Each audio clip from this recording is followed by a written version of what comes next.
Plasma membrane and its functions. What is a cell made up of? While studying the cell under a microscope, we will find three common features in almost every cell: plasma membrane, nucleus, and cytoplasm, which are responsible for all activities inside the cell and interactions of the cell with its environment.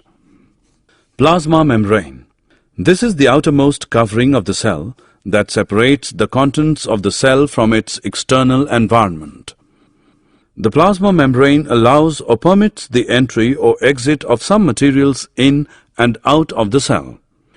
It also prevents movement of some other materials. The cell membrane, therefore, is called a selectively permeable membrane. Diffusion.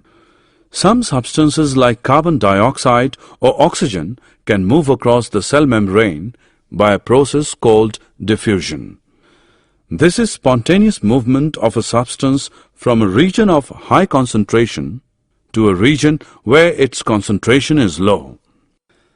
Thus, diffusion plays an important role in gaseous exchange between the cells as well as the cell and its external environment.